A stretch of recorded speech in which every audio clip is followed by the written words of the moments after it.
Being you, the seventh principle, we affirm and promote respect for the interdependent web of all existence of which we are a part. Our opening words were suggested by Bill Breeden, and I'm going to ask him to come up and lead us in them. This is a poem published on February 17, 2016 by Brian Bilston, who's named the Poet Laureate of Twitter. Someone asked me this past week what I thought other nations thought of America, and this poem showed up. America is a gun. England is a cup of tea. France a wheel of ripened brie. Greece a short, squat olive tree. America is a gun. Brazil is a football on the sand. Argentina, Maradona's hand.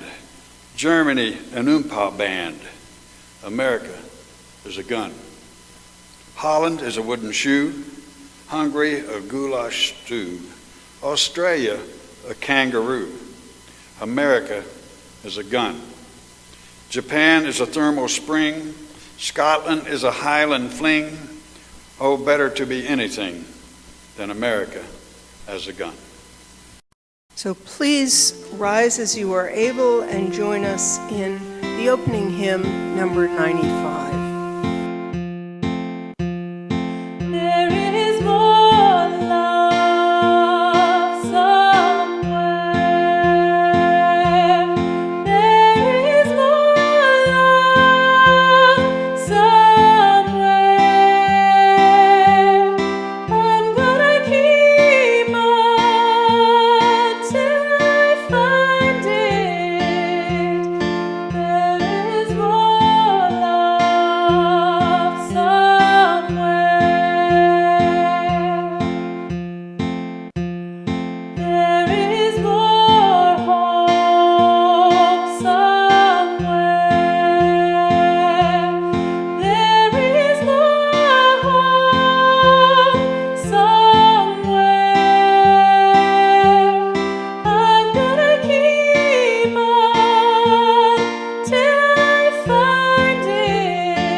Transitional words. The time that is given us. I wish it need not happened in my time, said Frodo. So do I, said Gandalf, and so do all who live to see such times. But that is not for them to decide. All we have to decide is what to do with the time that is given us. J.R.R. Tolkien. It's good to be with you again today. I have to be honest. There are times when I wish I had taken up auto mechanics full time instead of ministry. Of course, when I took up preaching in the first place, I was only 15 years old, and I was just interested in saving souls.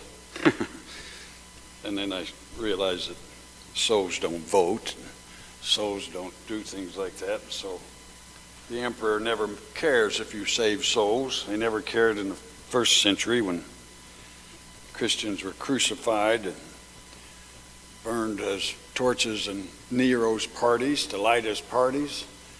And Christianity was an illegal religion for almost 200 and some years. It wasn't because they were out there saving souls. It's because they were trying to change the world. And speaking of justice and refusing to fight in Caesar's war and refusing to pay taxes for war.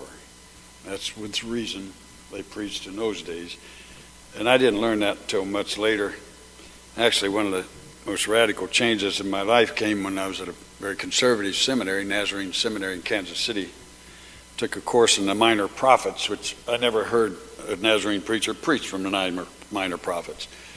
I remember what struck me the most. We had an assignment to rewrite the Minor Prophets, pick one of them and rewrite it in modern language in our own interpretation of it. So for the first time I read the book of Hosea, and Hosea 10, verses 10 to 12, I believe, says, "Because you've trusted in the size of your armies and the multitude of your warriors, therefore the tumult of war shall be upon your people, and all of your fortresses will be destroyed. Sow for yourself justice and seek the fruits of steadfast love." And I was stunned by those words. Those words came to me when the towers fell on 9/11. It doesn't justify what happened, but it's an explanation of why it happened. And so preaching became a different thing for me in those days, and after running into the prophets.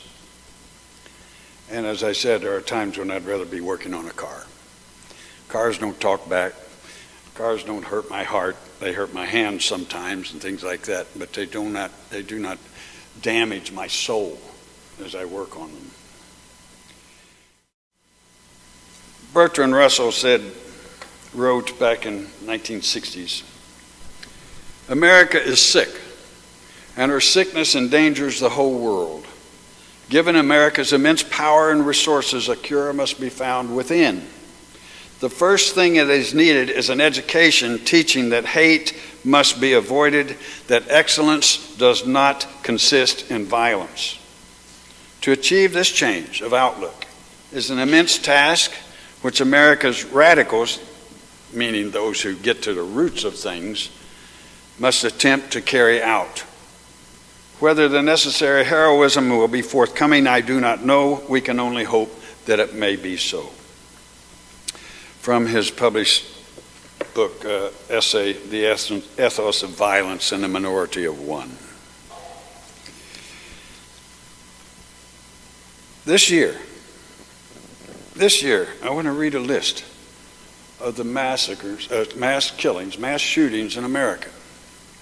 January 19th in Baltimore, January 23rd in Milwaukee, January 23rd, Inglewood, California, January 29th, St. Louis, February 5th, Corsicana, Sacramento, California, February 28th, March 12th, Baltimore again, March 19th, Fayetteville, North Carolina, March 10th, Norfolk, Virginia, April 3rd, Sacramento, April 20th, Duluth, Minnesota, April 21st, Mountain View, Arkansas, April 27th, Biloxi, Mississippi, May 8th, Clarkston, Georgia, May 14th, Buffalo, New York, May 24th, Uvalde, Texas, May 27th, Stanwood, Michigan, and June 1st, Tulsa, Oklahoma.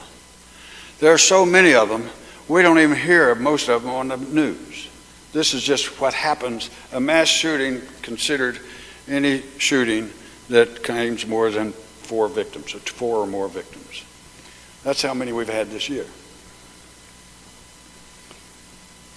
I'm reminded of the old Dylan song that I didn't find until the late 70s.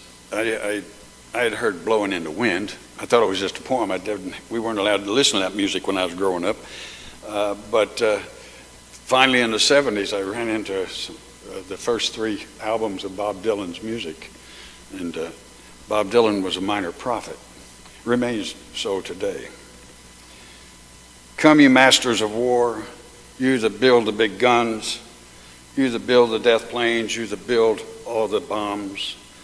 You can hide, you that hide behind walls, you that hide behind desks. I just want you to know I can see through your mask. You've never done nothing but build to destroy. You play with my world like it's your little toy. You put a gun in my hand and you hide from my eyes, and you turn and run farther when the fast bullets fly. You fashion all the triggers for the others to fire, then you sit back and watch while the death count gets higher. You hide in your mansion while the young people's blood flows out of their bodies and is buried into the mud. You've thrown the worst fear that can ever be hurled, fear to bring children into the world. For threatening my baby unborn and unnamed, you ain't worth the blood that runs in your veins. Let me ask you one question. Is your money that good? Will it buy you forgiveness? Do you think that it should? I think you will find when your death takes its toll, all the money you made will never buy back your soul. As the news broke about Uvalde, Texas, I wear this robe today, this stole. I don't wear it often here because it's a little more formal and we're a little informal here. But this is the first stole I bought as a Unitarian minister. When I was given a preliminary fellowship, which you all had part in getting me into this mess, and went to get preliminary fellowship in Boston in 2004, and there's a woman who hand-painted stoles, and the backside's the way I've always worn it, because I love the painting. But I wear it today in the honor of 19 children in Uvalde, Texas. I don't know. You know, some people think, I was always taught as a child that men don't cry. I guess I'm not a man. Because, as my daughter says, it doesn't take much to make a Breeden man cry. But it took something these past weeks, 2 weeks. And I say to any person who is willing to listen, if you have yet to shed tears over 19 children in Uvalde, Texas, you probably need to see your doctor. You need to check your heart. Because this nation is in serious trouble. 400 million guns in America. 400 million. Last week or so, the CEO of Armorlight had an essay in either the Post or the New York Times, I don't remember which one, bragging about what he was giving to America in the AR-15. AR does not mean assault rifle, it means Armorlight rifle. We have a problem in America. We had 2 essays in our Herald Times in Bloomington not long ago, or just a few days after the killing in Uvalde. And Gannett News has bought our paper, our local paper, and it's not nearly as good as it used to be, but Gannettized, but not yet sanitized. John Kroll read a great essay called "We Demonstrate Time and Again Gun Profits Matter More Than Kids." And then Rex Hupke wrote 21 Dead at Texas School Are Victims of America's Guns Obsession. 2 of the best essays I've seen in our paper for quite a while. I do disagree with one point Hupke makes. He says, I don't know what drove the 18-year-old who Texas officials say killed all those little kids. I don't much care, to be honest. He's a monster. And I want to correct that for Rex. He's not a monster. He was a sick young boy. And who knows what drove him to this. And when I read that, I remember the scariest movie. Everybody has a scariest movie that they saw generally as a kid, because as an adult it takes a little more to scare us, especially in the world we live in today. But I remember in 1959, my pappy decided that the Nazarene Church prohibition on buying a television, which in some ways I agree with now, but we were not allowed to have television in our homes, or television at all, as early Nazarenes in the 1940s and 50s.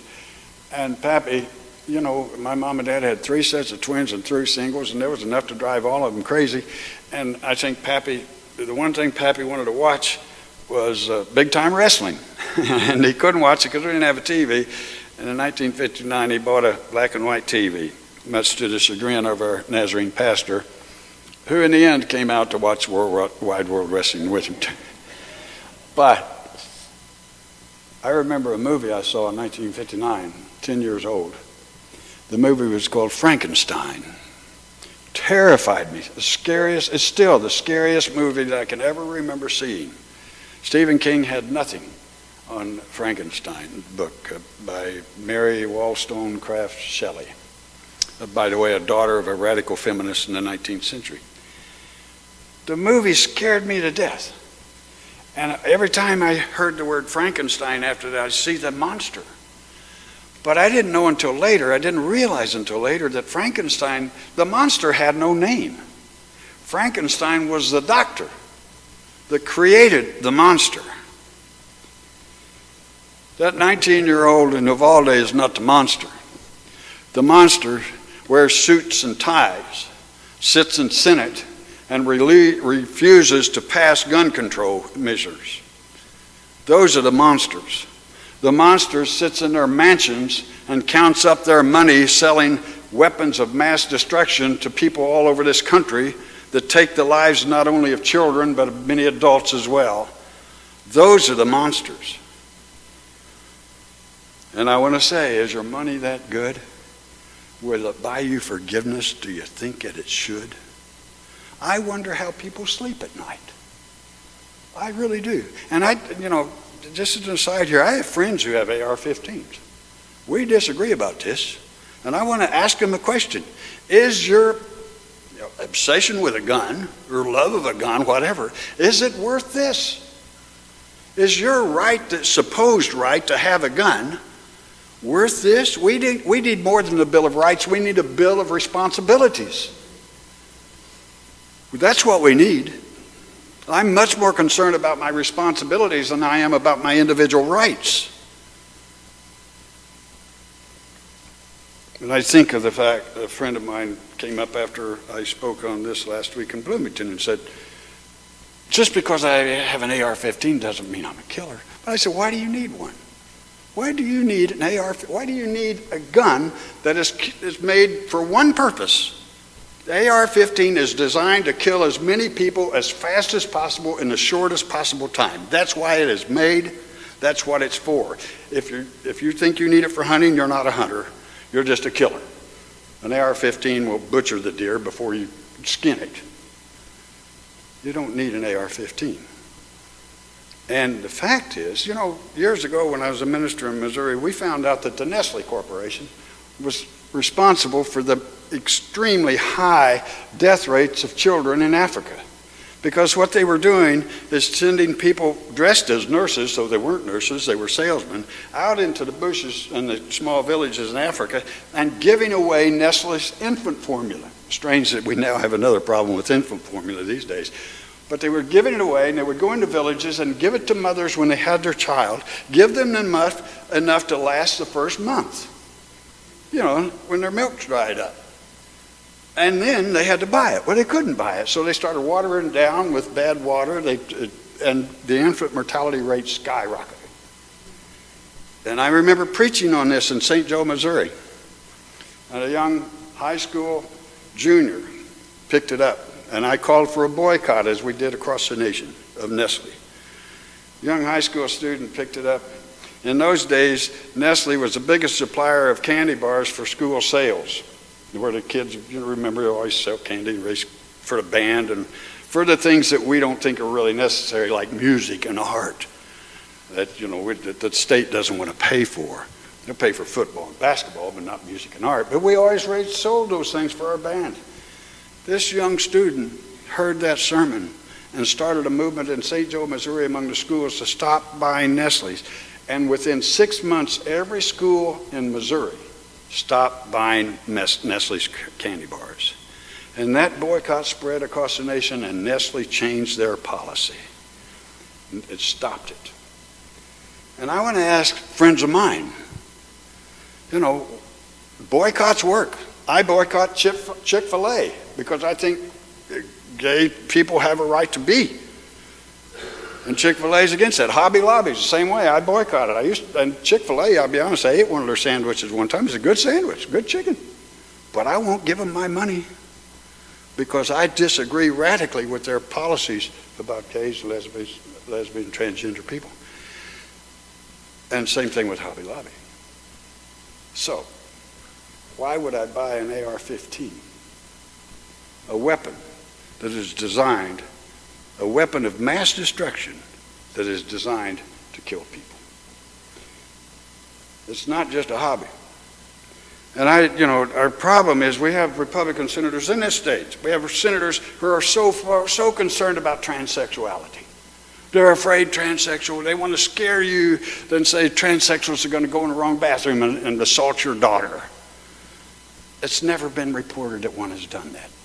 There's no report of that happening.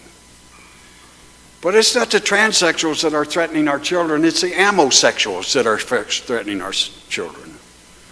I saw a big sign down in Tennessee when I was trucking one time. Largest gun shooting range in the country. They got a big billboard on I-40. And it says, America's largest shooting range, group therapy. And I want to say, if you think getting together and shooting guns for a few hours is group therapy, you may be an ammosexual. You really might. If you think arms are for killing instead of hugging, you may be an ammosexual. If you would rather pull a trigger than be with the one you love, you may be an ammosexual. How many triggers do you have to pull to get your sexual, thrill? And we know that violence has a sexual implication. Jet pilots in Vietnam, a study showed a tremendous arousal when they were strafing. Violence and sexuality is a bad combination. So I suggest to you that we have work to do in America. And I think back, I found out this just a few weeks ago. I was reading an article and found out that Rosa Parks, the woman that wouldn't give up her seat on the bus and started the whole bus boycott. Was it in Birmingham? I believe it was. Yeah. And she had been training at a rather progressive camp up in the mountains of Tennessee that the progressives were talking about. She'd been to some training, nonviolent training and so forth. But that's not why she didn't give up her seat. She said later, the reason I decided never to give up my seat again is when Emmett Till's body was taken to Chicago, and Emmett Till's mother had the courage to say, I want an open casket because I want all of America to see what they did to my boy. And when Rosa Parks saw that picture of Emmett Till in his casket, she said, I will never give up my seat again. And I want to suggest that it's time for America to see the carnage that is done in our schools. We've hardened our schools. We put 10,000 public safety officers in schools across the nation after the last shooting. 10,000. We still have shootings on a weekly basis, a daily basis almost in some weeks. The only thing that will stop this is to ban the assault rifles.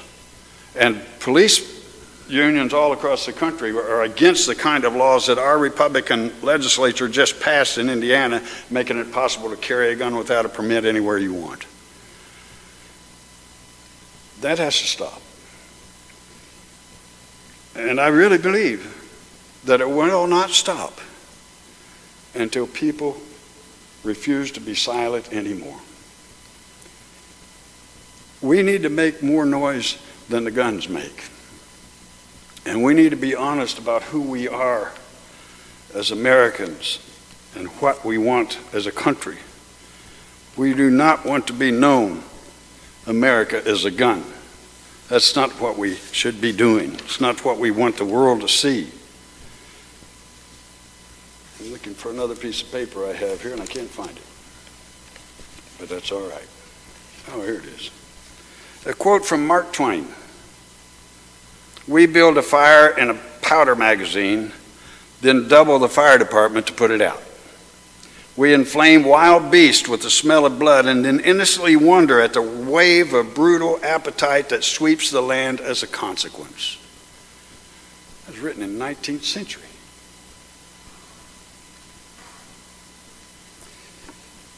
I think the United States needs a wailing wall.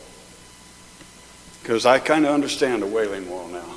I kind of understand that I need a place to go wail, where I won't look like an idiot, but a human being.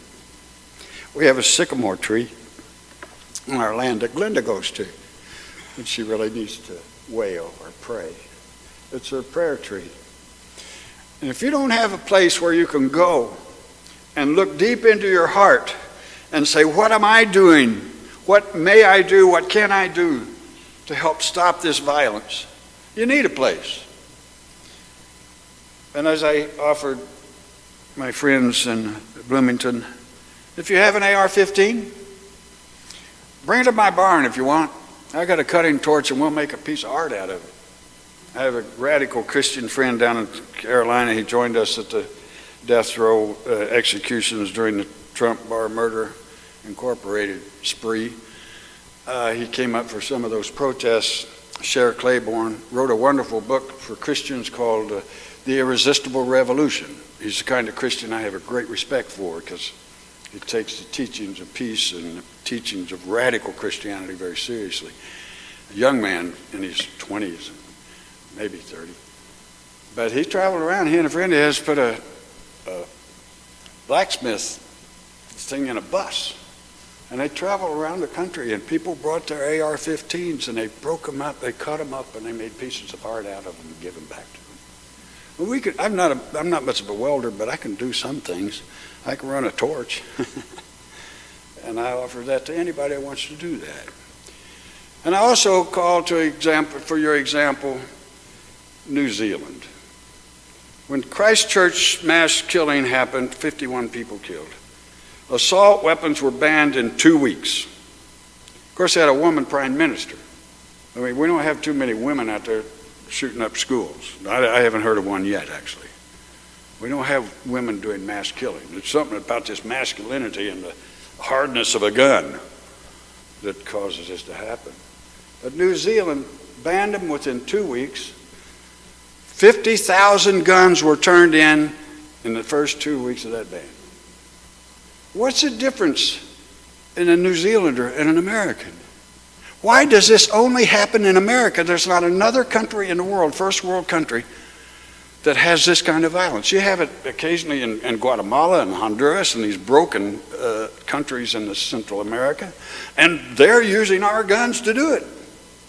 They're getting our AR-15s. But this is the only first world country in the world where this happens again and again and again and again and again and again. Who are we? Who are we? England is a cup of tea. France, a wheel of ripened brie. Greece, a short, squat olive tree. America is a gun. Brazil is football in the sand. Argentina, Maradona's hand. Germany, an Oompa band. America is a gun. Holland is a wooden shoe. Hungary, a goulash stew. Australia, a kangaroo. America is a gun. Japan is a thermal spring. Scotland, a Highland fling. Oh, better to be anything than America as a gun. Two things to end.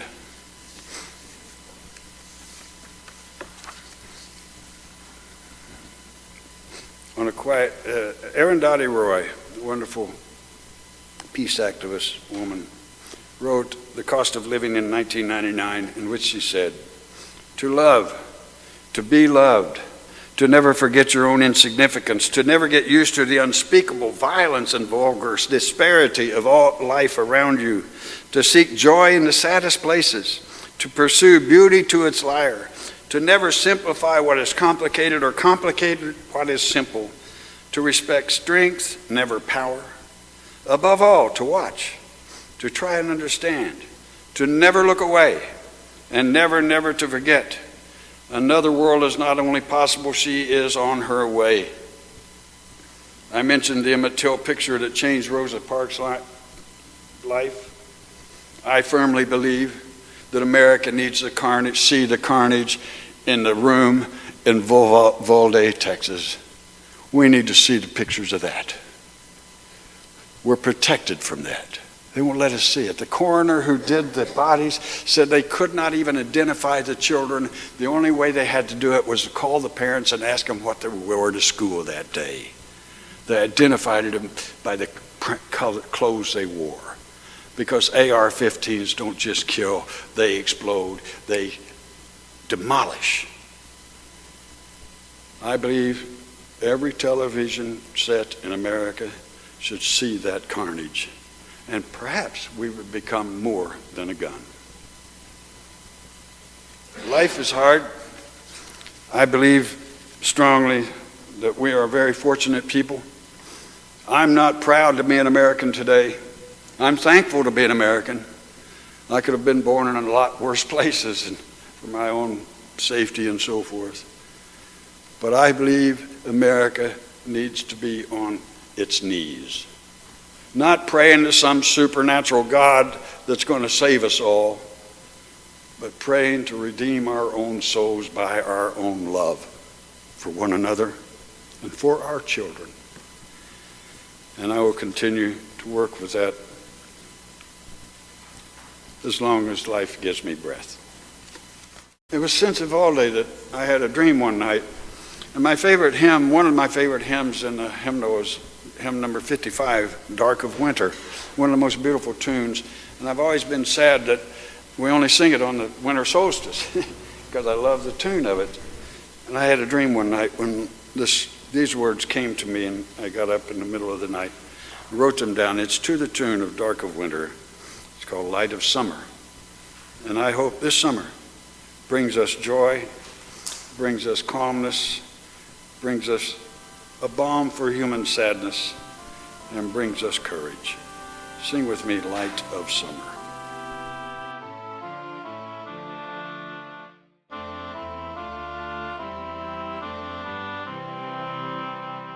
Light of summer slowly comes and overcomes the darkness. The morning thrush sings in the day with melodious calmness. The flowers bloom in spite of war, a balm for all of human sadness. So with courage let us sing a hymn of hope and gladness. Light of summer slowly comes and overcomes the darkness. The morning thrush sings in the day with melodious calmness.